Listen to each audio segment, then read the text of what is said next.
So today I'm going to show you microblading. We are at Hibba NYC with brow expert Hibba, who's about to do her second appointment on my friend Ashley. So microblading is two parts. This is her before brow, and then her after brow, her first session. You'll notice they're darker, which they will fade within 10 days, and then you go for a follow-up a month later. Ashley, tell us what you did. So this is part two. Ashley, part two, previously done. Yeah, a few months ago. And now you see some fading, so you do this in two parts. So what happened the first 10 days? First 10 days, I was constantly making sure not to get it wet. I was only washing my face for like the first 5 days only with face wipes because I didn't want to touch the brows. Didn't put any makeup on them. I really only started putting makeup on them maybe like 2 weeks ago. And they were a little darker than this, right? They were really dark the first 10 days and then they faded a lot. In a good way because they were really bold at first. Which is very normal. Very normal. And now they scab a little bit and then the scabbing comes off. You can't pick the scabbing, which I didn't.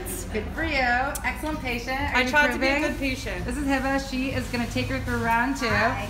So last time we talked, it's best for dry skin. It lasts longer, right? Yeah. Look at her, like nothing. What exactly? So you see this? It can look like a blade. It's not though. If you look closely, there's 11 needles to make it look like hair.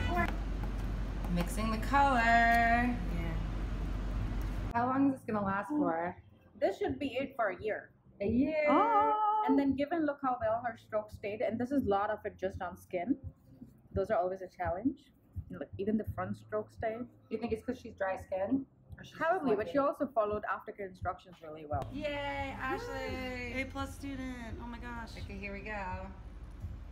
Now that you heard that beautiful scraping sound, you know what you're in for. It does hurt, but it's not super painful. If anything, it's uncomfortable, but made tolerable because it's a lot of small strokes. And we're going to fast forward through the process and talk through some key points, mainly being the biggest difference between microblading and tattooing. Tattooing is obviously permanent and uses an electric blade, whereas microblading is with the handheld we saw before and that she's using with the 11 needles that mimics that hair-like stroke. It's basically pushing that pigment underneath the skin and creating the hair-like look so that your brow is full and filled in and you can't even tell it's not a real brow. Also, tattoos last forever, whereas this is going to be 1 to 2 years.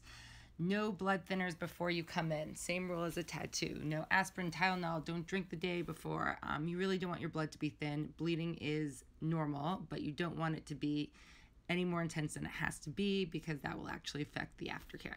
And then as we're watching, here's the process. She scrapes in the ink. She applies that heavy layer over so it really seeps in. Then she wipes it off, then she repeats the process before the final time where she's going to leave it on for 2 minutes, or as Ashley likes to explain it. So it's like little cuts with more ink and little cuts with more ink. But I'm done. She's So we're going to let this set. How long? I'm done? I can't believe it. 2-3 minutes, 2-3 minutes. 2-3 minutes. Oh, you just put extra ink over. Don't touch yourself. Got it. Extra. All right, final brows. Less intense than last time. Less intense than last time. I think natural. I'm more used to it. Yeah, definitely more natural. I'm like, you can walk back and go like, I'm going to go to work now. Yeah, you look perfect. You have no idea that I even did anything.